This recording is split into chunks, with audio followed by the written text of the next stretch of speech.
Future Backyard, my YouTube channel where I share with you my amazing backyard food forest. And I hope you will join me on this live stream as well as future live streams that come out almost every weekend.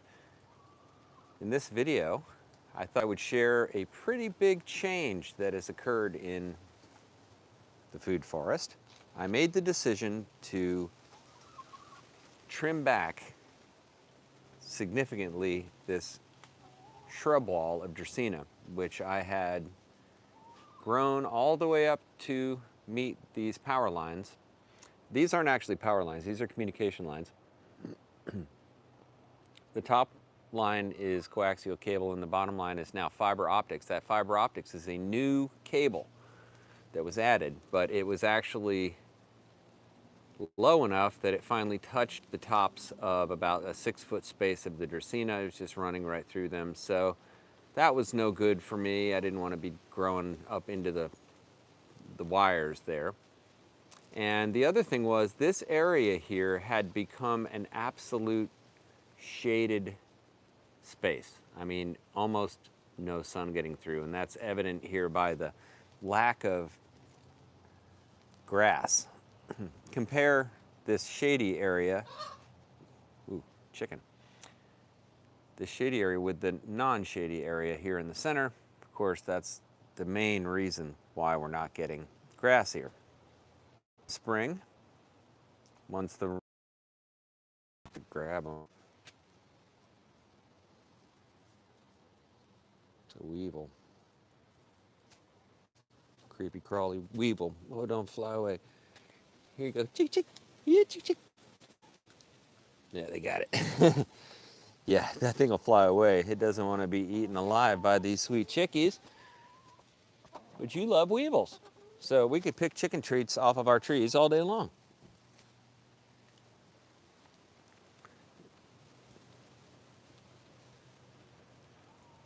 But I had to have the sunlight.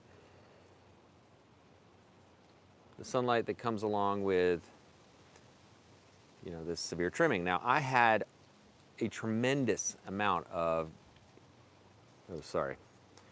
I'm trying to figure out how I can have this mic on here. I have to have a receiver on the phone. How to position that without covering the lens and be able to see any chat.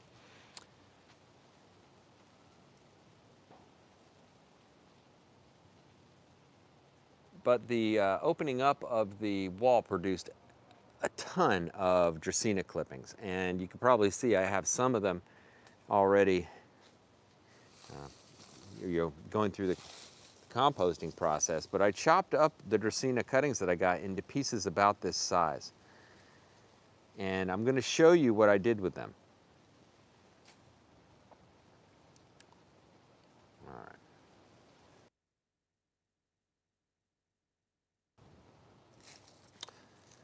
I used a machete. Well, I used a new Corona pull saw that I got that's really almost looked like a machete. Some of that I used to just chop it. It's just like a longer handle you grip like this, and then the blade comes directly off it, and that was useful for getting some of the smaller stuff just cut off. But a lot of these little pieces, and then I took all those pieces and I deposited them all.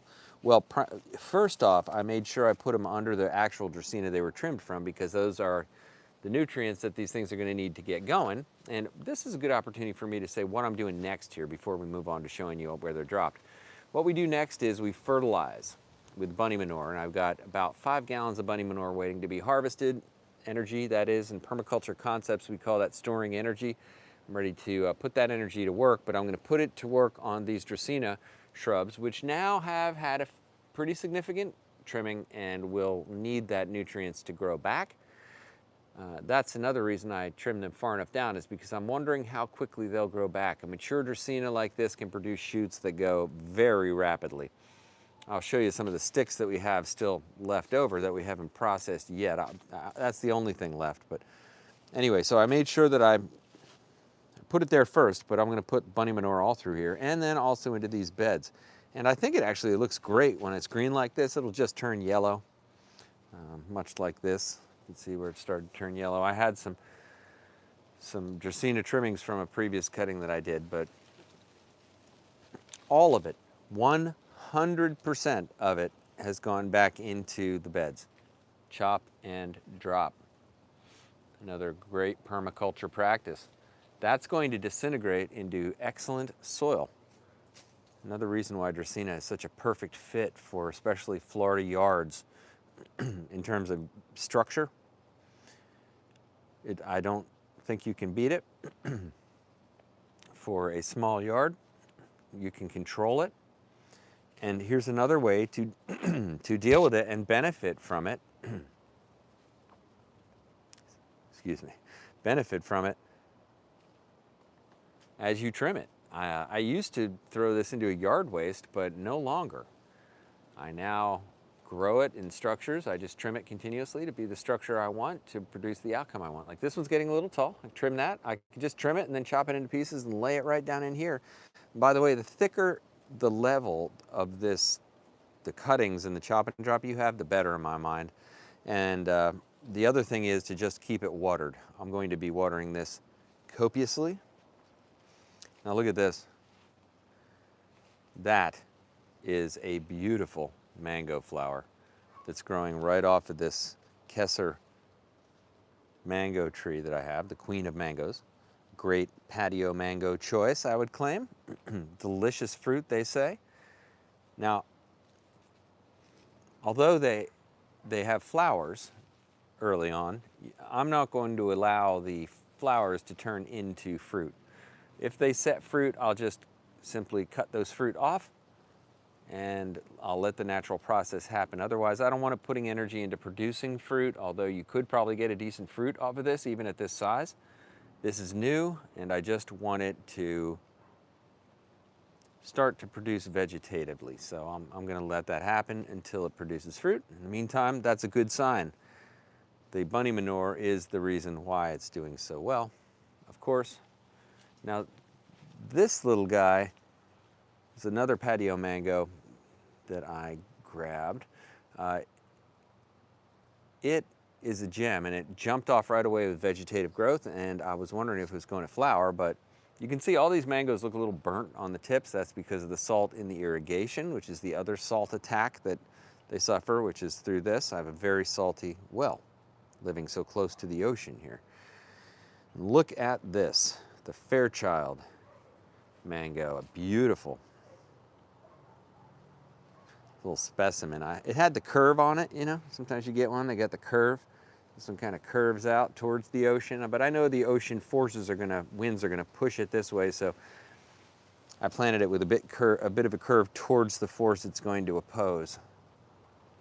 But look at this beautiful flower. I've never seen a mango flower that had leaves on the flower. So that was a new one for me, and I thought really interesting. Gigantic flower too. I mean, a huge towering spire of a flower. Already some interesting features. Now this will be my 5th mango tree. The Fairchild is renowned as an outstanding mango variety for its flavor. It's also one that you can keep trimmed. And I guess I'll show you that now that we're done looking at the chop and drop implementation. I guess I'll show you the comparison of, you know, what I've learned, at least with mango trees. And you know, I've got 3 young mango trees just filled with possibility here, 1, 2, 3, and I need to keep in mind how to manage them. You know, we talked about them not putting energy into fruit when they're young. That's a good practice. Giving them plenty of nutrients, not over watering them, but keeping them watered. Okay, so this is an example of a tree which I failed to manage. It's a Hayden mango, and it is absolutely gigantua. It's way too big. It's beyond picker pole length, which, you know, for me, the pickers that I possess. That being said, we'll find a way. I'll get a longer pole this year. But this needs to be dealt with. And how I'm going to deal with it is I need to top it and take out a lot of growth in it, but I really don't want to do that before it fruits. Lots of schools of thought would say now's a good time to trim it. actually prior to trying to set fruit or anything else. You know, a lot of people trim them after they set fruit. I tend to like to trim them after they set fruit just because then I get fruit, but they might be more vigorous if you trimmed them some other time. I find they are super vigorous when you trim them after they fruit, but I haven't tried prior, but I know some people do that. But this one really needs to get lower, get into my level of altitude. It's an example of not doing the right thing, you know, consistently and achieving this result. Really, I just didn't manage it. And you know, there's always reasons, but this is an example of a mango tree that was managed. I'm going to go with the other side so you can see it from without the glare. Okay, get far enough away. Okay, so this mango tree is a Tommy Atkins, and you can see that it's compact. It's not very dense. You can actually see through the mango tree, and that's because of how heavily I trimmed it. And I made sure that the tree was open up, so now the light is going to penetrate down into the tree and you'll get growth inside the tree, right? So look at that, just mango leaves everywhere. This is an example of successfully managing your mango tree. Unsuccessfully managing it, you get all this growth up top like a gigantic umbrella, which by the way, this is very vulnerable to wind now problems. And not as much growth in the center, much more just like woody open space, which could be kind of interesting. And if I had 2 acres, I would have a bunch of mango trees that were just absolutely gigantic like this and enjoy their full giantness. But I don't have that much space, so it's not practical because I can't turn this yard into a shady, you know, place too much. Let's see, sorry, I'm trying to.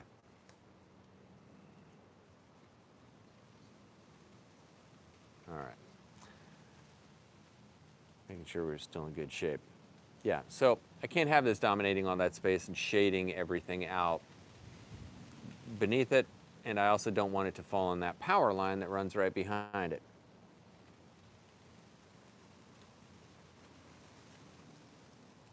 Oh, hey, LaFrance, welcome. Yeah, it has been a while. Welcome back. Looks a little different since the last time you were here.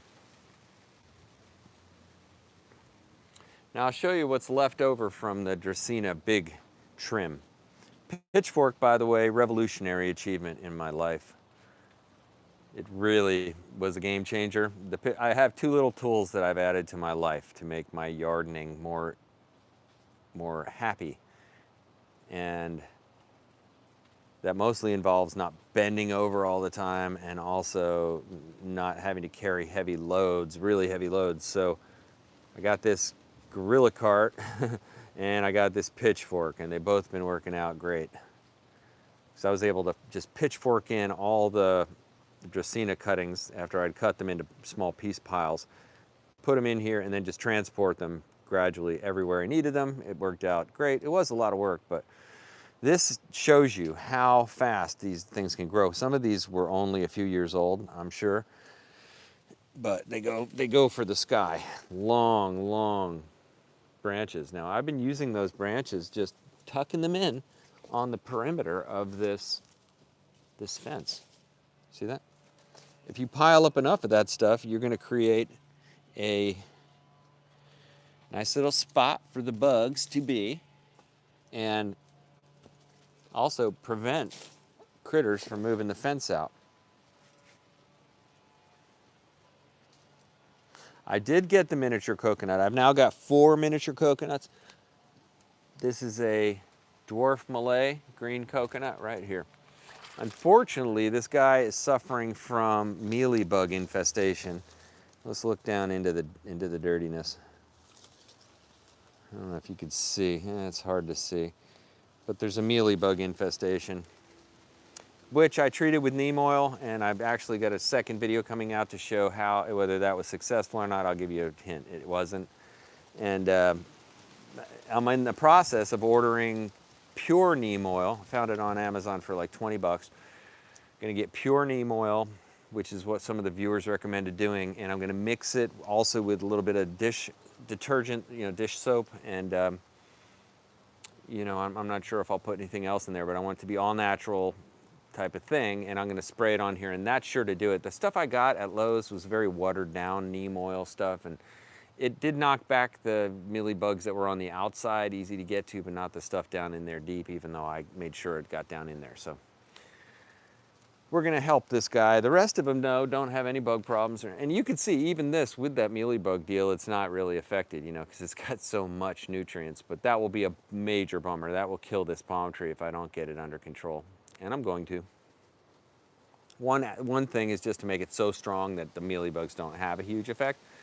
That's one thing I've done through the fertilizer and the worm tea. But the other thing is to give it enough sunlight to really thrive. And this palm tree is going to want a lot of sun. Palm tree, you know, all palm trees, but I'm going to say all palm trees.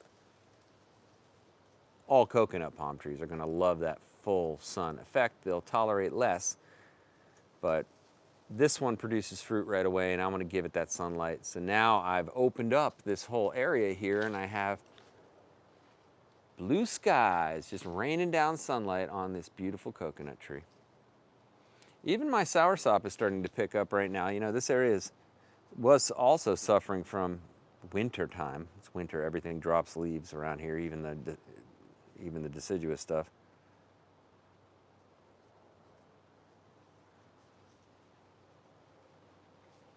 Yeah, you never know what kind of funky, you know, fungi or whatever are going to get into your life and wreak havoc. But this one is showing signs of very good things. If you see these little healthy green shoots, I mean, this is not spring yet. It's getting close to spring, I'd say, in Florida, actually. But, you know, these things all start to react. Like the idea of these mango trees flowering. Look at the flowers. In December. That is so much earlier than it's ever flowered before. It's incredible, but you know, things are starting to wake up is my point. Even this time of year, things are starting to wake up and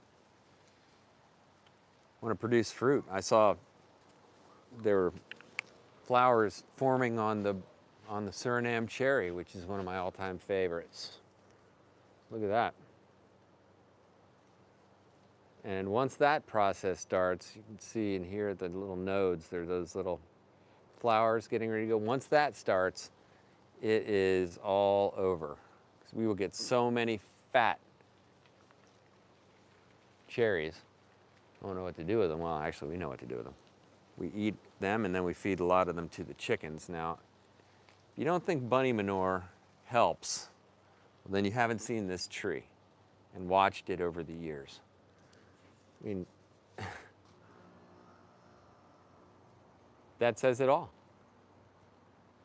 That's what the bunny manure does. Massive production. Those starfruit, in addition to being absolutely cool fruit, they are delicious. Now, there's a lot of varieties of starfruit to choose from in this world. I'm going to say choose wisely. And you might get something like this, which are absolutely delicious and plentiful beyond imagination. Such a great pick. Such a great pick. It makes me want to go get another starfruit tree. Really does. But then you ask, how much starfruit can you have? Well, when you set up a situation like I have here, you can really not worry about that, because let's say starfruit dropped on the ground. You know, that's worm food. That's going right back in. And you don't think so? Well, I know so, because this is exactly what happens. It gets consumed and it goes right back into the soil. So this is a very easily it disintegrates and easily broken down fruit. And before you know it, there's something like this, which is just a flat, like, leaf. Yeah, that's, you know, the starfruit can be, look, there's one after a little bit of time. So we don't sweat it. They do attract a little bit of the flies, but it's tolerable. Yeah, the star fruit can, they have a certain thing in them that some folks are sensitive to. You know, a lot of fruits are like that, so I don't typically mention it a lot, but like mangoes are like that too. My daughter's very allergic to it. Look at the Edward this year. Edward mango. Never produced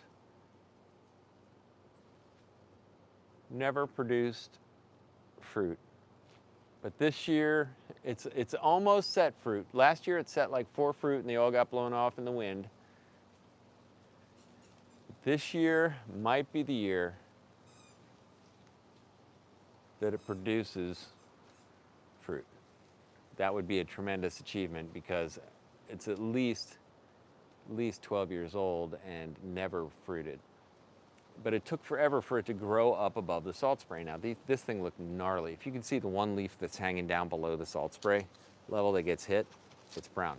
All the others, nice and green. Why is that? Well, they're not getting hit by the salt spray. Now, we'll see how it does now that this kind of seawall protection that it had has been lowered, but it never really had it too much. It's always had just this part from the direct east, but the northeast, now there's a little hole here where sea wind can come in. But thankfully I've got a couple more robust trees to serve as a secondary buffer. I've got this dragon's eye fruit. Hey James Tropicals, welcome to the stream. The dragon's eye fruit is longan, they call it.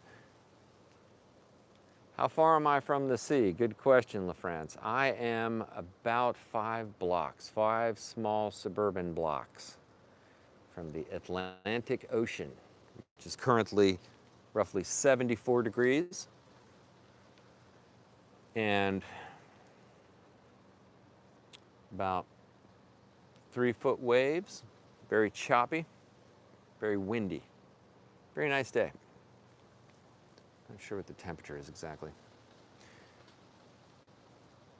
So yeah, the secondary barrier from the salt breeze should help, and also the chocolate pudding tree is just going off beyond belief. Stoked on this, giving fruit. I had a funny story, well, I thought it was funny. I was walking along here and I saw there was a gigantic big brown glob of stuff, black. It looked more blackish brown. I thought, oh man, did something drop a turd right there? Well, I must have a bear in my backyard because it looked gigantic. And then I realized, oh, that was a chocolate pudding tree fruit that fell and just splattered. And they on the inside look black, tar. It is kind of gross looking unless you're thinking chocolate pudding, but I wasn't. Look at this. That's a chocolate pudding tree fruit. Just to give you an idea, they're pretty big. And they are, you might be able to see it up in there. See that one? They are all over this tree. You just kind of have to look around. If I could point out a few. But there are obviously ripe ones. I just gave one of my ripe ones to a buddy of mine who was over here. He was stoked. I said, put it in the refrigerator, cool it down, and then you can custard it out and plant those seeds. This is a good one that grows well from a seed. And the one that fell, by the way, I collected the seeds, and that's the best possible way to collect a seed, from a absolutely ripe, falling from the tree seed. Okay, hold on one second here.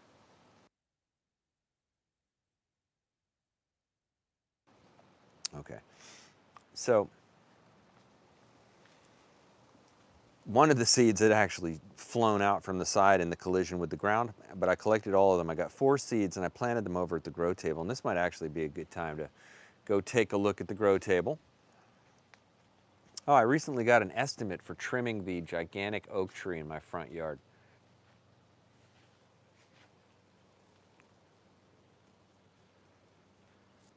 See that gigantic oak tree? Look, it's gotten burned by the salt spray. See those twigs up above? Yeah, that's all dead growth from the salt. Just it'll grow fast enough and survive through it, but yeah, a lot of dead growth up top. I had them come and do an estimate on dealing with it. It is way out of control, super lopsided towards one side, getting ready to just be a disaster any minute in a heavy wind event, which we sure have a lot of. So got the estimate. It's my second estimate I got to do the trimming I need done on it. Drum roll, please. $1,100. And you got to ask yourself, could I have less than a $1,100 hospital bill if I tried to do it myself? All right, let's see. That is a beautiful Persian Mulberry. Pretty happy with that cutting. These will just fall off. It's this time of the year. But you can see a plump sprout, bud, ready to happen. Really nice. Even the somewhat chilly temperatures that we had have caused this starfruit sapling to just kind of wilt a little bit. Starfruit saplings are so delicate, but my tamarind tree saplings are doing great. So yeah, we'll take a look at this grow table. Be a good thing. Appreciate everybody being on the live stream. Thank you. I can only see part of the chat now. I'm going to try to move the receiver. This wireless mic thing I have, I've really got to get it wired, so to speak. I don't have it wired. I'm going to just wear it on my thumb. That'll be better now I can see it. Okay, yeah, I know I'd figured it out. Okay, so James Tropical says, I was thinking about growing a chocolate pudding fruit tree. They're a very interesting fruit. Yeah, totally agree, man. It's so novel to have a chocolate pudding tree, and you should have stuff like that. You know, I can say I have a chocolate pudding fruit tree. I have a cotton candy tree, strawberry tree. I have a apple banana. I have a, you know, like all these cool things, and it turns your backyard into like an interesting, fun place to be. It really does. That to me is one of the best harvests you can get from doing this stuff anyway. All right, I'm gonna keep looking at the comments I missed while I had my microphone receiver blocking the path. Get any unusual fruit since I last watched in the last 2 months? That's a good question, LaFrance, thank you. I don't think I really have gained any new species or types of fruit, but I would say that I've increased quantities of a lot of them. I'm thinking through if I got anything new. You know, I really haven't. But I think it is about time to add some new things. But I always think that.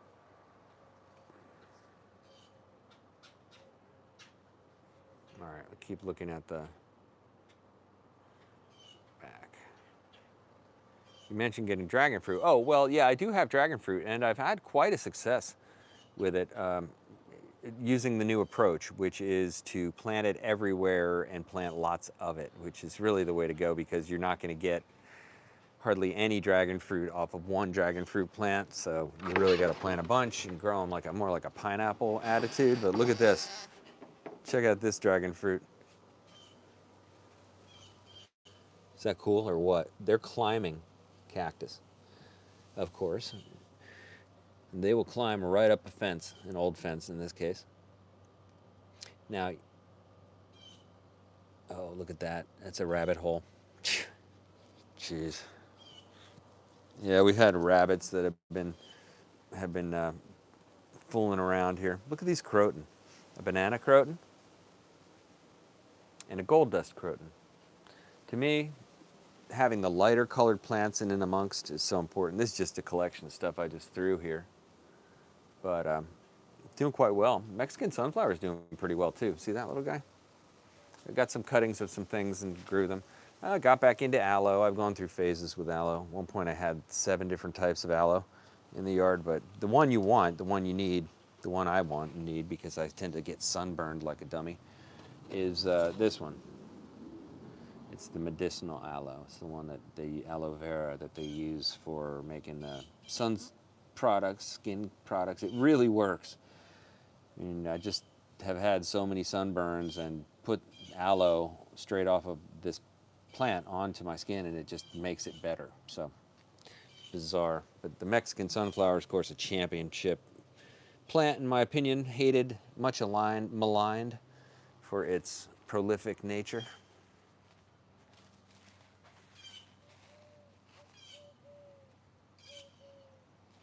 Now, one thing I could show you is this Persian mulberry. How do you like this for edging?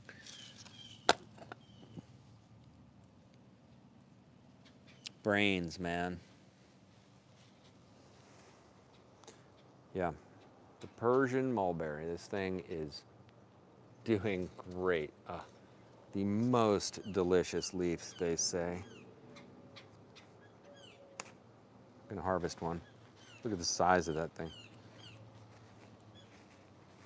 Oh, I'll show you a little arrangement I made. This is pretty cool.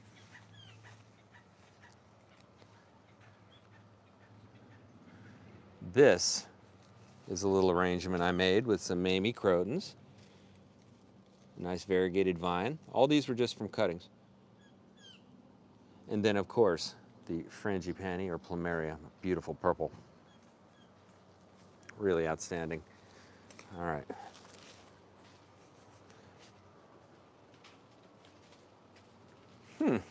Well, I don't know how you could not suntan, or at least not experience the sun in Florida. I mean, it gets hotter than an oven. I've got a number of things I planted along here, one of which I did in a recent, three of which I did in a recent video. Ah, look at this. We've got some sprouts. This is Roselli. Very nice. I've also got pigeon pea and a couple of other things here. Moringa. These are all pigeon peas through here.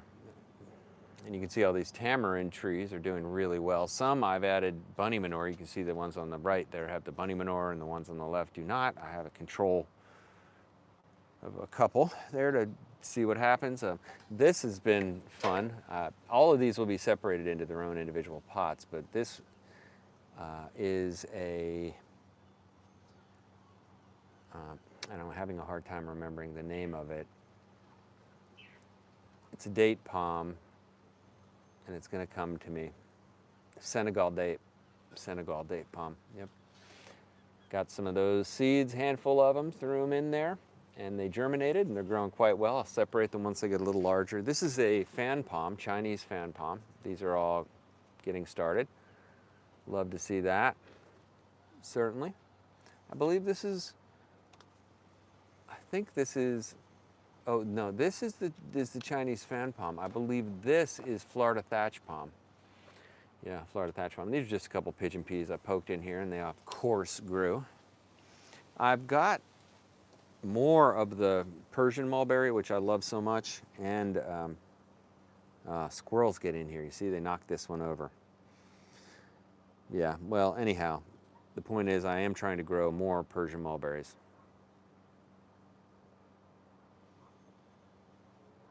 Yeah, and I've got the sugarcane growing in here. Quite nice. All right. This leaf, just like the Persian mulberry fruit, is so loved. And you see that on the bottom, that whiteness there? Yeah, that's likely spiraling whitefly. It could be something else, but the point is that's a bug issue. That's also going to be helped with this neem oil. I'm hoping to get a good like bug leaf issue solution going this year. Let's see here. Chick chick. Yeah, chick chick. Think they like treats?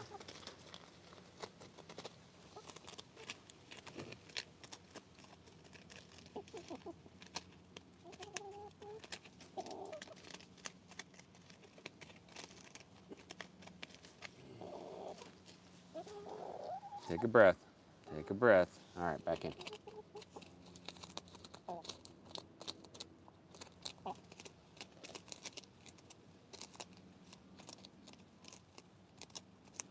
I think it's somehow soothing to watch these sweet little hens just consume this. Maybe I'm the only one, but I can do this. I do this every day I can.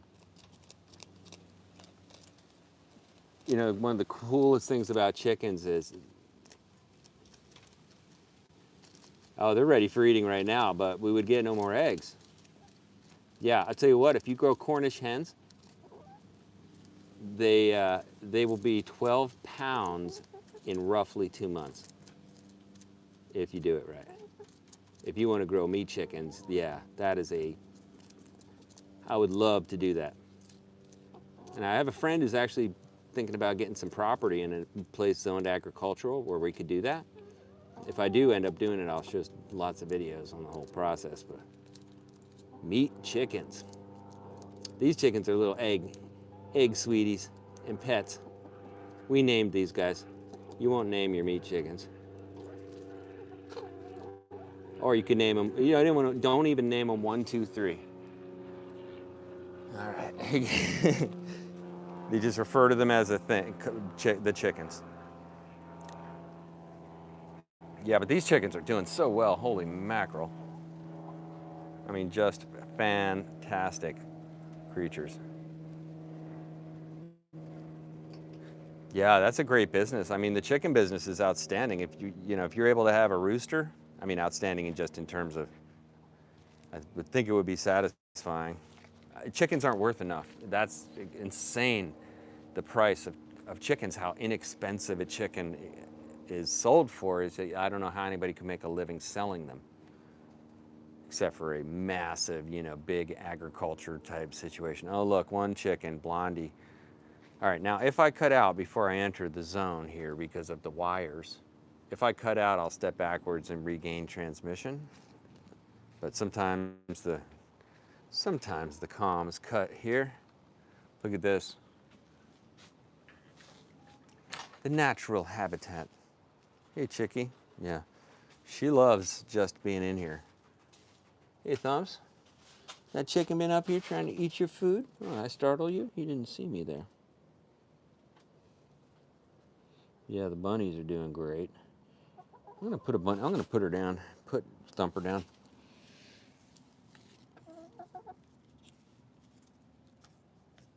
Yeah, no.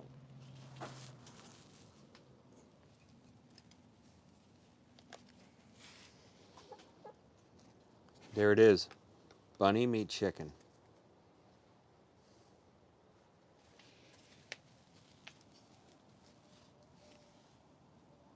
Thumper just gets more and more cute every day. He's an incredibly cute rabbit. What you doing there, chicken?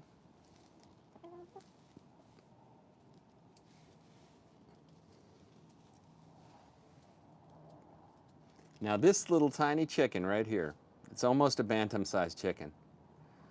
That little chicken will produce a brown egg, 2.5 ounces, almost every single time. That is perfect and delicious.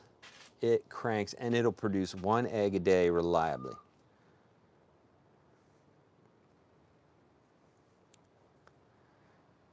And it'll eat every bit of food scraps that your house can produce and turn it into chicken manure and eggs. Pretty cool. One of the things I think people maybe don't realize who haven't ever had chickens, if you have had chickens, you probably realize it, is that they are super, super soft. Now, this particular chicken, look, I can't get it. If you look underneath the feathers, you see how it was white under there? That is very, very soft, fluffy feathers. I mean, it's just incredibly soft, these chickens. Now, not all chickens are like that, but this particular chicken, the golden sex link, which is hybrid, it's like a golden doodle, but this is a combination of 2 separate breeds, and reliably produces this golden chick, which is why you can link it to the fact that it's female, and that's how you know you're going to get a hen. But they really are renowned for their excellent pet capability because of their very good, easy to be held, and they're very soft, get a good temperament, docile. Look at Thumps. He loves to mark everything, mark his territory. What you doing? I'm gonna mark those sticks too.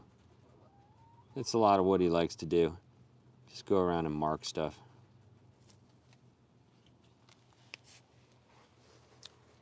Now we've already transitioned. See, they love to just kind of get around and under that structure. That's why I like to have these natural branches piled up here.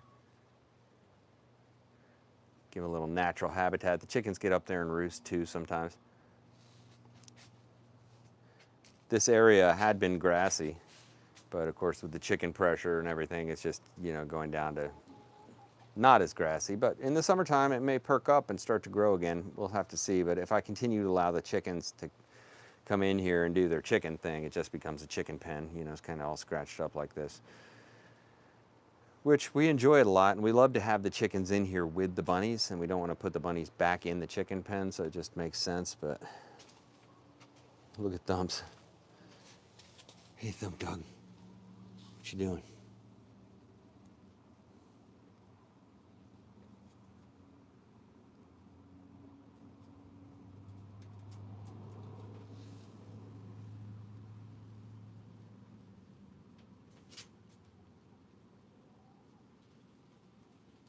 Someplace tip?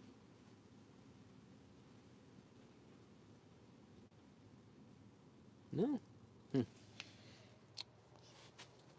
Yeah, funny thing is a rabbit will really... Whoa, he just thumped.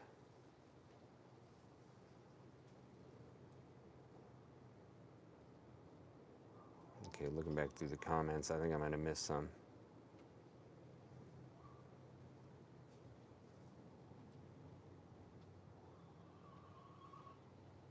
Okay, James Tropicals, you got a Suriname cherry seedling going, and it's still doing well. Like to hear that.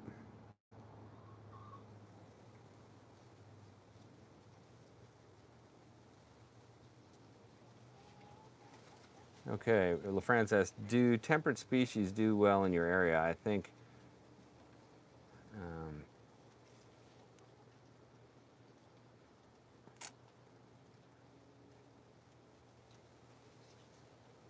you live in Daytona near Orlando or somewhere. But, temperate species do well. I'm actually in zone 10A, so that's a good place to be. It's just on the very north end of it. Yeah, this area is really close to the subtropical boundary, so we do get occasional freeze here, that's for sure. You've got to account for that, but you can grow tropical things here. It's just that, yeah, from certain years they might get beaten back, but it, you know, never has a ground freeze.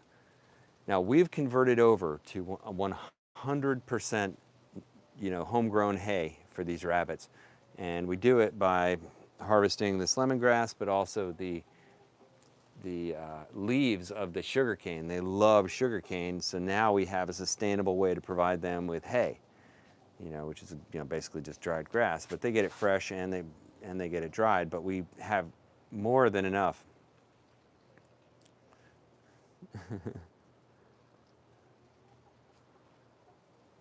That's why we call him Thumper.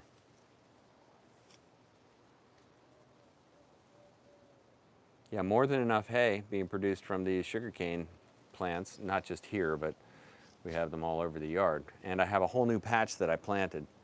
You can see Penelope. She is tuckered out. She was out of the cage digging and doing her thing all morning. She'll be the next one out again.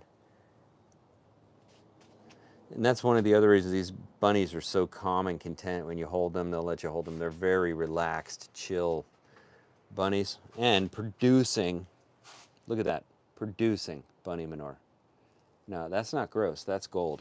That is gold. That's 2 weeks of bunny manure, and approximately 4 to 5 gallons of bunny manure I'm gonna put back into this yard, which turbos everything. You put down the bunny turds, bring in the worms are here, you got the soil health, the fungus, bacteria. Next thing you know, you're dropping 1 pound chocolate pudding tree fruit and throwing in Barbados cherries for your sweet chickies to eat. Now, I am going to a brand new practice. And the new practice is on papaya trees, papaya plants. I've grown many over the years. With papaya plants, top them. Many have told me this, but I never had done it. Now I'm going to start doing it now, which is to always top them when they're smaller. And that's to avoid the horror show that I've got now up on my power lines, which is some very, very tall Hawaiian papayas that are so far out of pickability, it's not even funny. But look, I'll show you how close they are. This was just dumb. I'm never going to let it happen again. Just to let them grow up so tall, so close to the power lines. It's probably about a good 8 feet or so from the power lines, but that's way too close.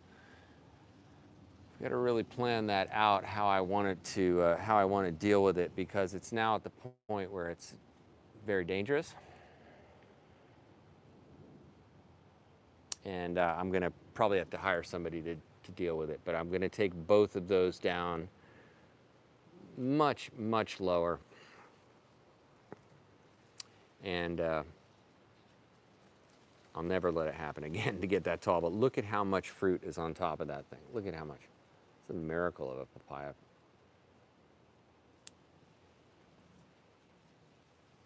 That is a lot of fruit.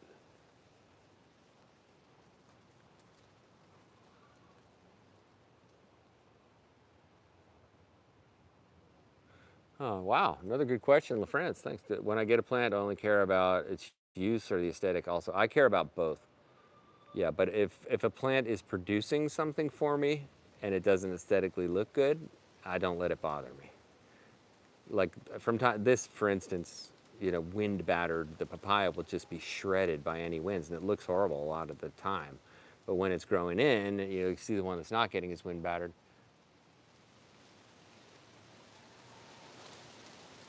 It looks great, so it's well worth it. And since it's producing so much fruit and vegetative stuff back to the yard, yeah, I don't worry about it. But I would say probably the better thing is I don't ignore the aesthetic value either.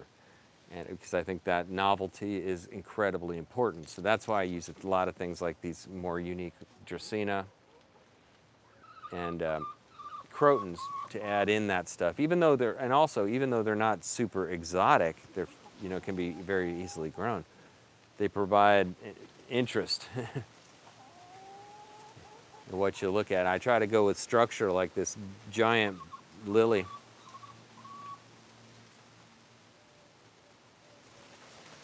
Yeah, get some yellow leaves, doesn't hold leaves. Yeah, they drop leaves pretty fast. And the thing about the papaya is the chickens will eat it. The chickens will eat the leaves, they'll eat the fruit, they'll eat all of that. And I love the plants that you can just plant in the chicken pen and they grow up and just drop fruit down to the chickens. We have several of those in the chicken run. Chickens have a good space back here with lots of interesting things to do and cool perching areas. And they're still spoiled hens. They still want nothing but treats all the time. But we have a mulberry tree that drops a lot of fruit, rains it down. The chickens eat every single little piece for sure. It'll be the first place they go. They know what trees are giving fruit, and when you let them out in the morning, they run straight to those trees and peck all around to be the first ones to get the fruit. So there's the mulberry over there. There's also the pigeon pea that drops plenty of things they eat, leaves, flowers. They love the flowers of the pigeon pea when they drop chickens. That's like clearly one of their most favorite. This giant Barbados cherry tree you see back here with the chicken perch on it, that one drops lots of Barbados cherries, which they love. And then we've got a fig tree farther back, which drops figs. And if there's a fig hitting the ground, there's a chicken running to eat it. I guarantee it. So they love figs. There's movement, okay. Let's see, there's a movement for native species. LaFrance says, do you care about native plants in Florida? I hate native species and would not even consider growing native species. The native palms and trees are inferior in my opinion. Yeah, I would tend to lean your way. I put very, very little credence in any native plant initiative, honestly. Yeah, it's a part of a weird kind of ideology, I think, where, just you're almost making it seem bad that the more abundant and plentiful things are bad in some way because they happen to have started in some place that wasn't here or something. So it makes no sense to me from a permaculture situation, just at all. I understand you have invasive species, but maybe you do what you do to slow down the possibility of that. But ultimately, you want the plant that's going to produce the biggest outcomes so that you thrive and it thrives. So like I don't get to choose what's going to be able to grow in this yard. I've got a collection of things which survive in this yard, and if I went with native plants, I'd have a very tiny yield. I mean, it would, yeah. Primary animal I'm concerned about is humans. So, yeah, although it might be a bummer to have a gigantic wheat field, it sure is awesome when, prevents starvation. So the problem, back in the 70s, there was a big movement of like, how are we going to, well, overpopulation concerns certainly still even, but back then even more so. But the main issue was overpopulation and also starvation, that we don't have enough food for the earth. We did not have enough plantable area in it. But then all kinds of just revolutionary farming techniques were developed, and genetic modification of crops. And although I get the negative aspects of that fully, I would say it improved, yields of food to the point where, yeah, we have enough food for Earth, which sure is nice. I'm not saying everybody has enough food, but you could produce, you're actually capable of sustaining your life form on the planet.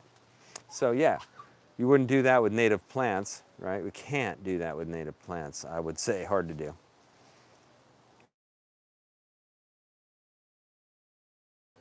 Well, that signals the end of our live stream today, my friends. I appreciate you very much. We almost made it to an hour.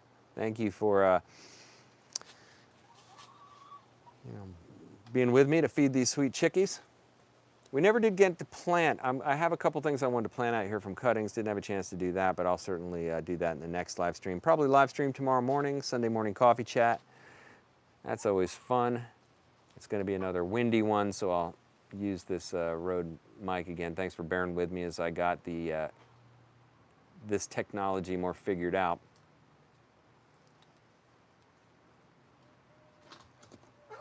It's only been 26 minutes. Oh, 26 for you, 54 for the whole stream. All right, well, I'll talk to you soon. Have a great day. Thanks for watching.